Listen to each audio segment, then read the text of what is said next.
Rala Fiel e o Corinthians vive um dia agitado hoje depois da eliminação na Libertadores e o Chico Garcia deu recado pro Ramon Dias. Atenção, Ramon Dias, a decisão do Paulista começa nesse primeiro jogo. Já começou a decisão. Então, preste muita atenção. Esse primeiro jogo também é importante para a final.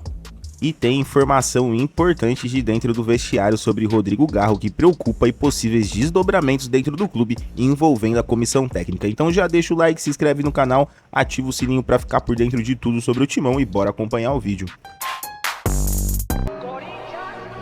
Vamos lá, gente, vamos falar dessa vitória com derrota, com desclassificação, uma vitória, de certo ponto, amarga do Corinthians, um 2-0 em casa. A gente sabia que o Corinthians em casa faria um resultado, faria pelo menos 2 gols, é a tônica da temporada, mas faltou um golzinho, uma arbitragem muito ruim, assim, completamente conivente com o antijogo do Barcelona de Guayaquil, mas é que, como reclamar se o Corinthians deixou chegar nessa situação? Se tomou a pancada de 3-0 na ida, a ponto de precisar jogar, precisar reverter com um placar tão dilatado contra um adversário que se fecha e que a gente sabe que as arbitragens da Conmebol são assim, são coniventes, são tendenciosas, são permissivas. O árbitro Esteban Ostojic, o uruguaio, conversava com os jogadores cada vez que eles caíam no gramado, dizendo que o cronômetro estava parado e depois das 6 minutos de acréscimo no final do segundo tempo, um escândalo. O gol do André Carrilho, o segundo gol, demora quase 4 minutos para ser validado pelo VAR, numa ânsia do juiz em não querer marcar o gol, de repente auxiliado pelo VAR, também o uruguaio Andrés Cunha, ele tem que validar. Demora 4 minutos, o jogo já terminando. Isso é compensado no VAR, com todas as trocas, com todas as ceras, com o goleiro fazendo cera em todos os momentos. É inacreditável, gente. Era papo de 10 minutos de acréscimo no mínimo, no mínimo. Não que fosse fazer talvez alguma diferença, mas é que a justiça não corrobora nesse sentido, né? A arbitragem, ela porque foi como um todo. Ele foi permissivo com o antijogo do Barcelona o tempo inteiro. E esse é o risco. É o risco de você lá no primeiro jogo ter tomado um placar de 3-0. Esse jogo, especificamente da Neoquímica Arena, é um jogo que dificilmente você olha e consegue analisar taticamente. As circunstâncias são completamente específicas de um jogo em que tem um adversário que está fechado, você precisa do resultado, tanto que o Ramon, aos 30 minutos, percebe que o Ranieri não estava fazendo nada ali, estava fazendo figuração no jogo. Por quê? Porque era ataque contra a defesa, não fazia sentido você ter 3 volantes. Eu confesso para vocês que eu entendo a escalação inicial, ser com o Ranieri, porque foi o modelo tático que ele encontrou contra o Santos e que funcionou. E que funciona assim desde o ano passado, na verdade, né, com o Ranieri dando uma sustentação. O Corinthians sofreu defensivamente muito durante a temporada, inclusive contra o Barcelona, quando lá não estava o Ranieri, quando lá não estava o Martínez. Então, quando ele tem uma Ranieri e Martínez, ele pensa, bom, vou proteger caso os caras resolvam atacar. Mas aí eu preciso reconhecer o que o Ramon fez nesse jogo. Nesse jogo. Ele percebendo, ele tira e coloca mais um atacante, coloca o Romero. E aí, obviamente, né, coloca mais pressão no campo de ataque. E o Corinthians martelou. Quando ele tem o Barcelona, um jogador expulso no segundo tempo, ele vai lá e imediatamente põe mais um atacante. Então, o Ramon fez tudo o que precisava. Termina o jogo com o Gustavo Henrique de centroavante, pelos seus 1,96, com muitos cruzamentos. É fato que os cruzamentos eles denotam um pouco de falta de recurso, de repertório do time, mas, de novo, eu preciso analisar as circunstâncias desse jogo. O Corinthians, por várias vezes, tentou entrar por dentro. Não sei se vocês perceberam isso, mas tinha um muro. O Memphis tentou, o Garro tentou, o Carrilho tentou. Até para finalizar estava difícil. Foram poucas oportunidades que o Corinthians teve a ponto de finalizar tranquilamente. E as que teve, né? Com o Memphis dando um voleio e o Mateuzinho depois com a bola do jogo. Mas, tirando isso, era muito difícil. Então você faz o quê? Lateraliza o jogo. Infelizmente, os laterais do Corinthians, eles deixam muito a desejar. Acho que o Mateuzinho faz um jogo de muita abnegação. Não que o Bidu não tenha também esse lado, mas é que a qualidade ali tem um limite. E esse limite é muito baixo. né? Se tivesse o Anrileri ali no jogo, eu acho que o Corinthians teria uma arma muito forte pelo lado esquerdo, até porque os caras não passavam no meio campo, em raríssimas vezes isso aconteceu. Então o Anrileri jogaria muito espetado, combinando jogadas lá pelo lado esquerdo, funcionaria muito bem. Inclusive, quando o Thales entra, ele poderia entrar no lugar do Bidu. Por que não? Porque ele jogou espetado ali pelo lado esquerdo. O Bidu não teria porquê, só que ele coloca o Thales no lugar do Martinez, que era outro jogador muito envolvido com a partida, assim como o André Carrilho. Foram os dois expoentes, assim, em termos de volúpia, sabe? De intensidade no jogo. Eles ditaram o ritmo. O Memphis Depay, obviamente, ficou devendo um pouquinho, né? Porque quando a gente cobra do Memphis, a gente cobra nesse jogo. O Memphis é um cara que tem sido importante em vários jogos do Campeonato Paulista mesmo, né? Você coloca, ele é o principal garçom do time na temporada, líder de assistências. Isso eu não estou nem contando ano passado, onde ele foi fundamental. Esse ano, o Memphis, ele tem os seus números, tá? Mas o que acontece? Quando chega num jogo desse tamanho, quando chega no clássico majestoso, por exemplo, aquele do Morumbi, quando chega num derby, por exemplo, é esse o jogo que você espera do Memphis. Ele pediu tanto a camisa 10, pois a vista dentro de campo. E seja influente no jogo como um camisa 10 deve ser. Foram lampejos do Memphis na partida. E a gente cobra do Memphis que nesse tipo de jogo ele apareça. Tá? Eu sei que tem muita temporada para acontecer, tem muita coisa para acontecer esse ano. Ele foi muito importante ano passado. É óbvio que eu deposito ainda muita expectativa no Memphis, mas nesse jogo faltou um pouquinho dele. Para não dizer muito. E agora? Agora é o que eu digo para vocês. Não tem o que fazer com a comissão técnica. Tem que esperar para ver o que vai acontecer no Paulista. Se ele ganhar, ele vai ganhar uma sobrevida, até porque 3 dias depois tem Campeonato Brasileiro. E tem uma Sul-Americana para disputar. Esse é o risco. Agora, ganha o Paulista, quer mudar o treinador? É muito raro um dirigente fazer isso. Agora, a entrevista do Augusto Melo, ela me deixou com essa pulga atrás na orelha, porque ele disse que a gente está analisando tudo que está acontecendo, mas temos uma final pela frente, a questão técnica a gente vai analisar mais para frente. Ou seja, ele não está satisfeito. Visivelmente ele não está satisfeito e o torcedor também não está. Mas tem um título para disputar e o título se sobrepõe a tudo. Então, realmente, nesse momento, você implodir um trabalho é muito mais nocivo. É melhor deixar, porque tem jogadores experientes, cascudos e com responsabilidade a ponto de entender que, independentemente se o trabalho tá bom, independentemente se tá rolando cadeirado ou não no vestiário, se tá tendo treta, se não tá, não interessa. É o Palmeiras do outro lado e é uma final em 2 jogos. E que a lição do Barcelona seja aprendida. O Corinthians resolve em casa. Normalmente resolve em casa. Não estou dizendo que vai resolver. Normalmente resolve em casa. Tem condições para tal. Tem condições para vencer e vencer bem o Palmeiras no segundo jogo da decisão. Mas que não tome 3, 4, sei lá. É clássico, né, gente? E o Palmeiras é forte. Então, se você perde por 1 gol de diferença, se você volta com empate, se você perde por 2 gols de diferença, eu acho que é possível reverter. Mais do que isso, aí complica. Então, esse primeiro jogo, atenção Ramon Dias, a decisão do Paulista começa nesse primeiro jogo. Já começou a decisão. Então, preste muita atenção. Esse primeiro jogo também é importante para a final. O que vocês acharam da eliminação? Estão felizes com a luta, pelo menos, e a entrega dos jogadores? Tem alguma crítica pontual? O que fazer com Ramon Dias? Respostas que eu quero ouvir nos comentários. Chico Garcia comentou sobre a postura de Ramon Dias após a eliminação e deixou claro que o treinador precisa mostrar mais. Ele ressaltou que apesar de o Corinthians ter lutado na partida, a falta de padrão tático ainda preocupa. A cobrança do Chico Garcia faz sentido, o Corinthians mostrou raça, mas será que isso é o suficiente? E o que preocupa é a falta de um plano de jogo mais sólido. Quero saber a opinião de vocês. Ramon Dias deve seguir no comando? Além da questão do técnico, outra bomba surgiu nos bastidores, a situação de Rodrigo Garro. Será que ele poderá jogar nos próximos desafios? Rodrigo Garro, a gente sabe que teve inchaço no joelho antes do jogo contra o Santos. O Rodrigo Garro, ele teve que tomar uma infiltração para jogar a semifinal do Campeonato Paulista. Aconteceu de novo contra o Barcelona de Guayaquil, no jogo da Neoquímica Arena. Ele ficou 2 dias na fisioterapia, no gelo.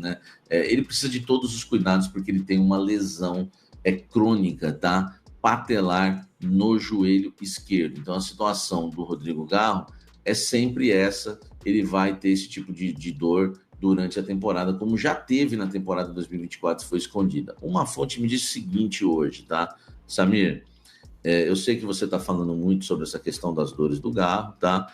Mas não é só isso, não é só isso. O Garro realmente sentiu bastante, né, aquele ocorrido com ele nas férias, né, aquele, né, acidente que a gente já sabe, né, não vou ficar citando detalhes aqui no YouTube, mas é algo que mexeu com o jogador, tá? E a queda de rendimento também está nessa questão do foco, né, tudo que ele vem sentindo em relação a isso nos bastidores. Muita gente parou de falar isso e uma fonte me chamou essa atenção de dentro do Corinthians, pessoas importantes falaram que também o Garro caiu de rendimento e não está tão focado por conta de tudo que aconteceu, né, com ele, que a gente entende que realmente foi bem grave. Então, gente, é só para, né, uma atualização e uma nova versão também, né, do desempenho do Garro em campo. Isso pessoas, né, profissionais que podem falar sobre o assunto me falaram isso hoje, para eu não esquecer disso também, porque na visão deles isso tem atrapalhado mais do que as dores, tá? Do que as dores no joelho. Então, porque também não deixa de ser uma dor, né? Uma dor na alma, né? Enfim, então comenta aqui embaixo, tá? O que você acha sobre isso, deixa o seu like, inscreva-se no canal, tá? Não esqueça de se inscrever no canal e comenta o que você acha, né, dessa questão aí envolvendo o Rodrigo Garro. O que pesa mais, o joelho ou essa questão aí emocional? Deixa o like aqui e a sua opinião que eu vou ler depois, valeu? Outro grande jogador que não vem rendendo muito é Memphis Depay. Ele começou a ser cobrado no Corinthians? Não, ele não começou a ser cobrado. Nunca houve uma conversa em relação ao Memphis sobre o seu desempenho, né, enfim, do Fabinho Soldado ou do Augusto Melo ou da própria comissão técnica, uma cobrança. Nunca houve uma cobrança também em relação às saídas do Memphis, né, que foram várias no início do ano, até porque a diretoria entende que ele não chega atrasado em treino, não tem problema de indisciplina, então não há o que cobrar em relação à vida particular dele. Então não houve nenhuma cobrança em relação a isso. O que está acontecendo então, Samir, com o Rodrigo Garro, com o Memphis Depay, com o Garro eu já falei. O que está acontecendo com o holandês é o seguinte, né? Há um questionamento dentro do clube, internamente, por que ele não tem rendido. E estão querendo saber, estão investigando. Foram investigar a questão clínica, não tem nada. A questão física, não tem nada. A gente viu os treinos aí do Memphis, né? Eu tenho até colocado os vídeos aqui, o homem forte pra caramba, não há gordura, fisicamente não há o que reclamar. Não tem o que reclamar. Só que o Corinthians está tentando descobrir por que o atleta não tem a explosão em 2025 em campo. Aquela do 1 contra 1, a gente viu alguns lances, ele é forte, né? Ele tá com 1 contra 1 e dá um tapa na frente, um drible curto, ele tinha essa explosão e não tem mais, tá? Isso está sendo investigado dentro do Corinthians, não há respostas ainda, as pessoas não sabem por que o Memphis está sem explosão e não está rendendo. Lembrando que é um jogador caro, estamos falando por mês, entre 4 e 5 milhões de reais ele custa, dependendo, né, das metas alcançadas, chega a 5 milhões, 4 no mínimo. Então o custo-benefício, né, precisa valer, tá? Essas são as informações do Memphis. Comenta aqui embaixo, quero sua opinião sobre o camisa 10 do Timão. Vamos lá, gente. Primeiro, em relação a Tite, tá? Deixa o like aqui. É importante aí você colaborar com o nosso trabalho. Tite é o nome do Augusto Melo. O number one do Augusto é o Tite. Eu descobri isso hoje. Ele quer muito mandar o Ramon embora para tentar o Tite, tá? E, enfim, esse é o treinador do Augusto Melo. A questão é saber se o Tite vai querer, tá? Inclusive já houve até contato, viu? Eu não ia falar, mas vou falar, já houve contato. Em relação ao Renato Gaúcho, o que acontece? O Renato Gaúcho é o nome preferido, né? Talvez da pessoa que o Augusto Melo mais confia no Corinthians e divide opiniões com ele ali, né? Em relação a contratações, em tudo que acontece no clube. Essa pessoa, ela é apaixonada pelo Renato Gaúcho. Eu descobri que houve quase um acerto entre Corinthians e Renato Gaúcho de novo, né? Dessa vez com o Augusto Melo, antes da contratação do Ramon Dias, mas o Renato Gaúcho não teve coragem, né, de deixar o Grêmio no final da temporada, pois ele foi conversar com a diretoria do Grêmio, falar da transferência para o Corinthians, né, que estava recebendo uma proposta, ele recebeu a proposta, e o presidente do Grêmio falou: você quer acabar com a sua história aqui, deixando o Grêmio cair para a Série B do Campeonato Brasileiro? Você é louco? E aí o Renato Gaúcho, empregado, não teve coragem, né, de deixar o Grêmio para acertar com o Corinthians. Mas agora é um dos nomes cotados, tá? É um dos nomes cogitados, e aí vai ficar a questão, né? Se o Ramon Dias for demitido, a gente, né, não dá para cravar isso, porque o Corinthians também pode ser campeão paulista, tem totais chances para isso e condições para isso, mas se o Ramon cair, os dois nomes são esses. O Tite, que é o nome preferido do Augusto, mas vai depender também se o treinador vai aceitar ou não. Ele não aceitando, aí ele abre as portas, né, abre o caminho para Renato Gaúcho, que aí tem aí a preferência, né, de uma pessoa de alta confiança do Augusto Melo no Corinthians, tá? E que pesa a palavra dele no Corinthians, e o Augusto certamente aceitaria o Renato Gaúcho. Então vamos aguardar. A eliminação da Libertadores e as críticas ao trabalho de Ramon Dias, a diretoria já discute alternativas. Alguns nomes que surgem nos bastidores são de Tite, Renato Gaúcho e Sebastião Becassese. Trocar o técnico agora seria a melhor solução? Ou será que o elenco precisa ser cobrado mais forte? O Corinthians tem uma final do Paulista pela frente e uma possível mudança pode impactar tudo. Quero saber a opinião de vocês e agora vamos para minha análise sobre todos esses acontecimentos e o que podemos esperar do Timão. Fala, corintiana da gente no canal, bora continuar aí as informações do Corinthians. Vamos passar aí por esses temas, né, que obviamente seriam abordados no dia, a questão do Ramon Dias, né, e a permanência dele ou não no cargo. A gente sabe que tem uma final para acontecer e que ele não vai cair agora, e que se ele for campeão, eu não acredito que o Augusto Melo vá mandar ele embora para contratar outro técnico. Eu não sou a favor do Tite, eu acho que 2012 já faz muito tempo. O futebol mudou bastante daquela época para cá. Me digam o último bom trabalho do Tite, Corinthians 2015, faz muito tempo, cara, faz muito tempo. O futebol mudou muito, é muito competitivo, não dá para ficar nessa daí de jogar por uma bola, é um tipo de jogo que realmente assim não me agrada. A gente tinha jogadores muito técnicos, tanto em 2012 quanto em 2015, que faziam a diferença no ataque, e enfim, acabava casando bem com aquela situação de ter um time bem equilibrado defensivamente. Mas para o futebol de hoje em dia, um time que não pressiona a marcação, que não joga para frente, que não empurra o adversário, não tem muita possibilidade de ganhar campeonato hoje em dia, não, sinceramente. Então eu não concordo não com essa questão do Tite. E o Renato Gaúcho, sei lá, né, meio que sujeito a chuvas e trovoadas, não sei.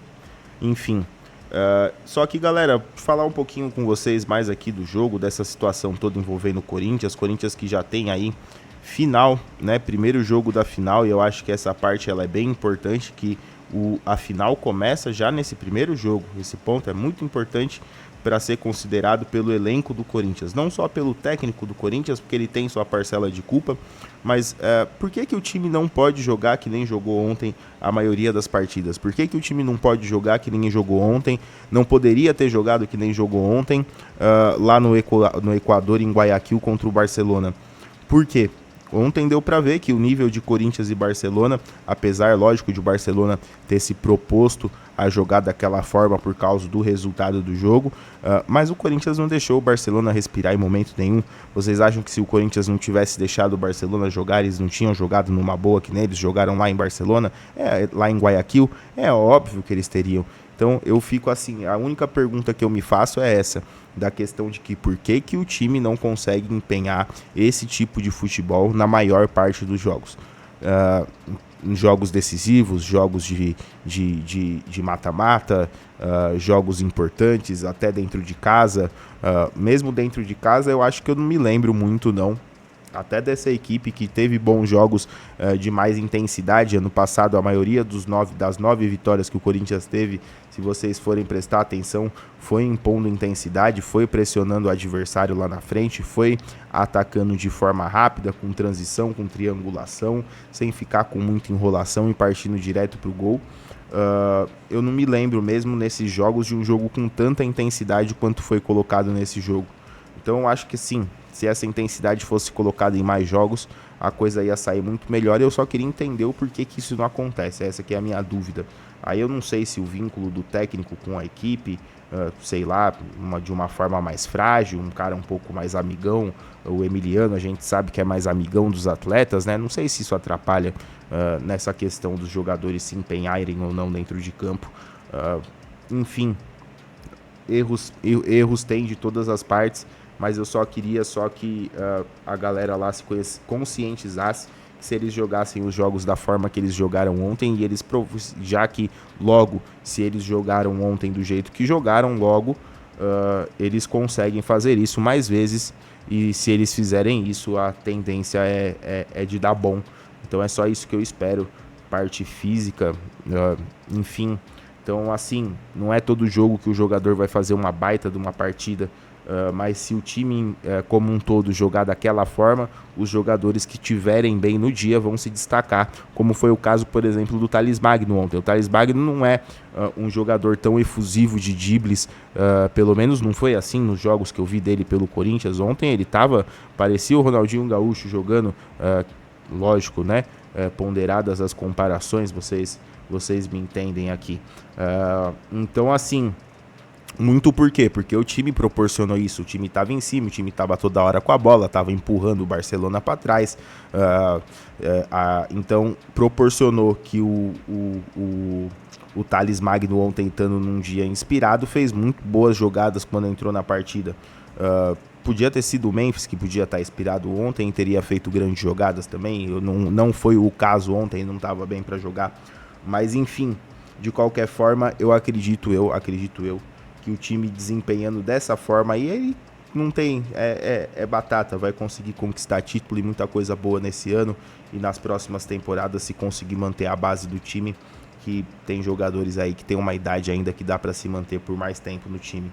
Então eu acho que é mais ou menos por aí, não consigo fazer essa análise não de criticar jogador A, jogador B. Foi uma baita de uma partida do Corinthians, podia ter sido 5-6-0. A cagada foi no primeiro jogo e a gente sabe disso, e beleza, tá certo. Futebol é assim, né? Não tem como voltar atrás em nada na vida, então aquele jogo ficou para trás. O que eles fizeram de caca lá realmente não tinha como reverter, mas o mínimo que eles tinham que fazer ontem eles fizeram. Eu acho que fizeram em tese até mais do que isso. Não se provou pelo resultado, porque faltou o terceiro, o quarto gol, mas chance de sair teve. O goleiro do Barcelona fez ótimas interceptações também a favor do time do Barcelona. Podia ter sido 5-6 tranquilamente. O Barcelona nada fez contra o Corinthians. Mas é isso, galera. Eu só queria meio que passar essa visão. Eu não consigo fazer esse tipo de análise assim. Eu acho que mais na questão mesmo do coletivo, do time como um todo, de como que a equipe se portou dentro da partida, do que fizeram, e se fizeram, eu creio que conseguem fazer outras vezes. Eu acho que o que tem que se inspirar é no modelo de jogo de ontem. Não tem que fazer isso também só dentro da arena, não precisa colocar um time, por exemplo, como o Barcelona, com jogadores não tão badalados. A própria UCV, o Corinthians foi jogar contra a UCV lá no estádio deles lá. Os caras, quando chegaram aqui, estavam tirando foto da arena, foto do vestiário, porque nunca tinham entrado em um estádio de abertura de Copa do Mundo. O Corinthians tinha que ter feito a mesma coisa que fez com o Barcelona de Guayaquil aqui, com a UCV lá, também com o Barcelona lá, e teria a capacidade de fazer. A pergunta que fica de novo, e se alguém aí nos comentários quiser me responder, puder me responder, é essa: o porquê que não faz. Mas é isso, galera, essas as informações aí sobre o Coringão de hoje. Deixa nos comentários aí tudo o que vocês acharam das informações do vídeo, beleza? E o Corinthians vive um momento tenso nos bastidores, mas agora eu quero saber de vocês: Ramon Dias deve continuar ou já passou da hora de uma mudança? A situação de Garro preocupa para o restante da temporada? E se gostou do vídeo, deixa o like, se inscreve no canal, ativa o sininho para ficar por dentro de todas as novidades do Timão. Valeu, fiel, até o próximo vídeo e vai Corinthians!